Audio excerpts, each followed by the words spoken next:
Another multi-billion-dollar hedge fund has joined the proxy fight for control of the Walt Disney Company.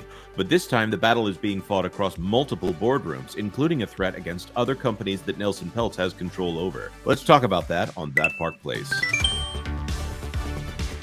I'm Jonas J. Campbell, an investigative reporter for That Park Place, and today we're talking about Anora Holdings, Blackwells, and other billionaires that are now fighting each other for control over the Walt Disney Company. What's interesting about this particular conversation, at least to me, is that we took a moment to talk about why the Walt Disney Company in particular is so important to what some might call the culture war. Well, let's get into it. And to answer Slade's question, for $2, Anora Holdings is a hedge fund that is going after Bob Iger and also other investors in the Walt Disney Company. Anora Holdings backs Nelson Peltz for Walt Disney's board. Anora Holdings, together with its affiliates, Anora or We, which has approximately $8.7 billion in assets under management and is a shareholder of Disney, issued an open letter to fellow shareholders regarding the state of the board. Anora is a shareholder of Disney because its brand, entertainment assets, and media holdings can underpin sustained value creation for decades to come, which, by the way, that idea that is very true, that this is a company that has the potential to change the way we all see the world, which is why people like me and Pro and Lou and Culture and Vash and John, that we are so focused on Disney because it has the most potential to affect societal change, which Correct. Is why this is a key component of the culture war, if you want to call it that. It is the modern equivalent, or has been, of the fairy tales it has reinterpreted, because those were written, first of all, to entertain children, but to pass along cultural values about heroism, about love, about dedication, about hard work, all these things we would like our children today to certainly have and are much needed in this world without them. Right. And activists have, kind of known this, and that's why they're utilizing the the many tendrils of Disney in order to impact change themselves. They understand the reach, they understand the trust that Disney had, which is why they had to infiltrate. Now, according to CNBC, it looks like Anora has about 60,000 shares of Disney as of September and about 6 million stake in the company. That's also noteworthy. Yeah, to Lou's point, it's definitely about passing down those values. Jon Favreau spoke about that, I feel like, about a year or two ago, specifically with The Mandalorian. I mean, he outright said these are we're trying to tell the values in these shows and in these movies that will pass down from generation to generation. I don't think that he's kind of engaging in that from the Disney side. I think that a lot of the stuff the themes that he was trying to portray in The Mandalorian were pretty solid. I just feel like he didn't execute them very well, but his statement is definitely true, and you can see that they're trying to do that in these kind of absolutely abhorrent, immoral shows like The Proud Family, Louder and Prouder, etc. Right. And the same values were perpetrated, I mean that in a good way, by all the Marvel comics and the DC comics and everything that said fight for the right, stand up against adversity, you got to stop the bad guys. All of those values are what makes Western civilization civilized. So I want to go back to Anora. They're saying, in an effort to avert an election contest, we hope you will join us in encouraging the board to pursue a viable compromise between Trian and Disney. This is fascinating because we don't know how many shares that Anora has. It's probably actually not that much. They are nowhere. I think Vash just said it was 60,000. According to CNBC, as per September. Yep. So the board's stewardship issues have not only resulted in financial setbacks by allowing Disney to devote shareholders' resources to a number of politicized initiatives. The board has overseen a deterioration of what was once the most unifying brand in the world. Again, it speaks to that idea that Disney is literally the most effective cultural tool that either side would have. The company is increasingly dividing rather than delighting. Again, the idea to delight people and a growing number of consumers. A recent Axio Harris poll, which will add this to the Rasmussen, yeah, revealed that Disney is now the 5th most polarizing brand in the world, right behind FTX. And remind everyone who FTX is. Yeah. That's kind of interesting. I don't know. I feel like Disney's almost more polarizing. I guess one's FTX crypto, one's cryptic. Yeah.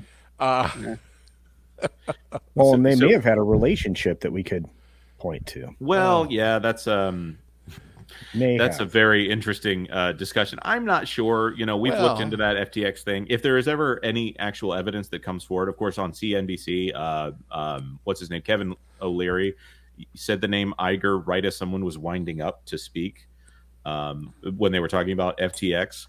But we've seen a lot of the listings. I'm not trying to say that FTX and Disney never had any involvement, but they certainly at backed this point, the same candidates. But that's another story too. Right. I'll also add that Disney is known for taking advantage of any excuse that they have for poor performance, and they would love to be able to say that, well, just like everybody else, look at what this FTX guy did.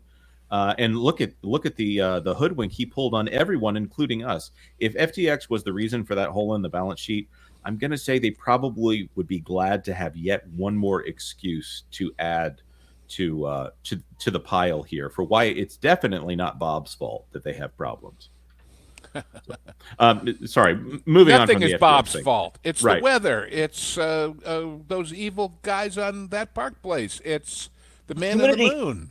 Yep. So this is where this gets really spicy. Other than them just engaging in a praise of Peltz versus a praise of Iger. In closing, we want to address what looks to be a self-serving publicity stunt on the part of Blackwell's Capital LLC. The firm's principal, Jason Aintabi, forgive me on the name, recently attacked Mr. Peltz's efforts at Disney hours before reportedly launching a campaign at the Wendy's company where Mr. Peltz is chairman and a largest shareholder. We believe the record shows that Mr. Aintabi is a public publicity-seeking green mailer with a questionable personal and business history. Yeah, there's a little bit of a proxy fight brewing over there at Wendy's that seems to be because Iger has called in a lot of his people to say, can you guys question the record of Nelson Peltz in other situations, because he has a pretty sterling record of going in for these proxy fights, buying in, and then when he cashes out, he happens to have more than $1 billion in gains as he leaves the table. Bob has stock. Wouldn't he want the stock to go up? I think he wants the stock to go up, but he wants control of that. He wants it to be his call. Okay.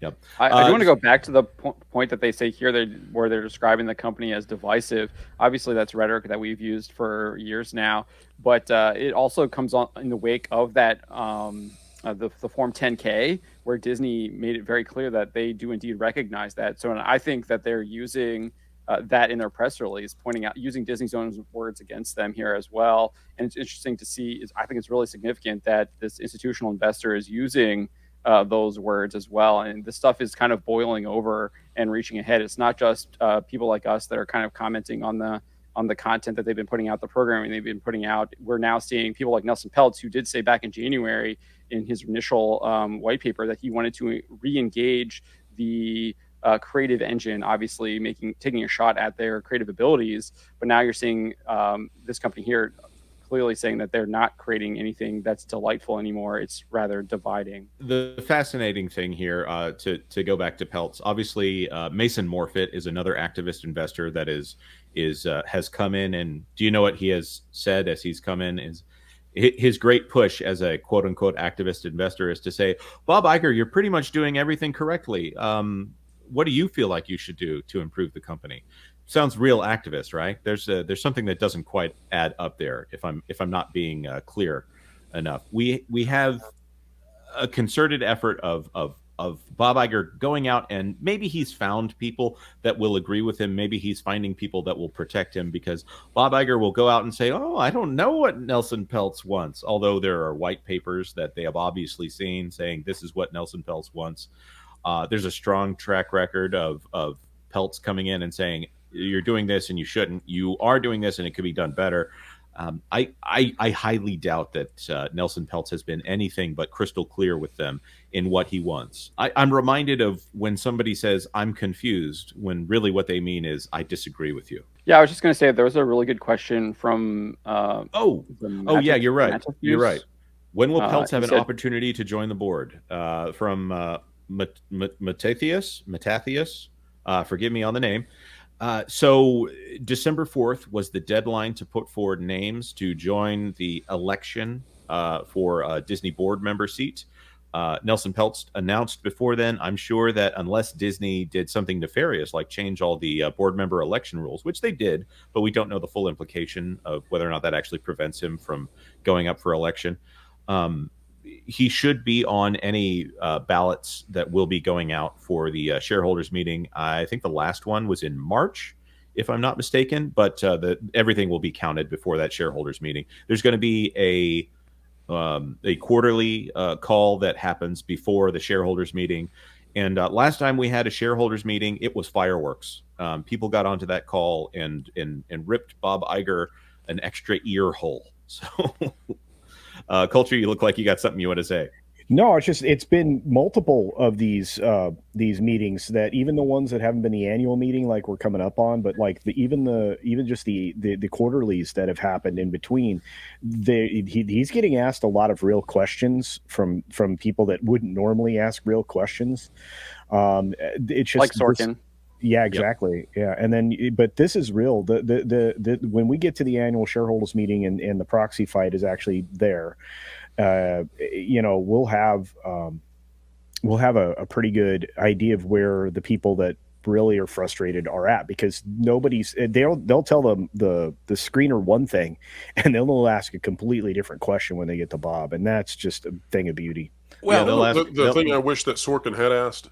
And Sorkin did a fantastic job, but there's one thing that somebody needs to ask Bob and put him on the record, and that is, did you have any influence directly or indirectly on the removal of Bob Chapek? Because that would put him on the spot. We need him to give a declarative statement as to whether or not he was actively part of the shadow campaign that we all believe that he was part of, and we've heard highly suggested that he was.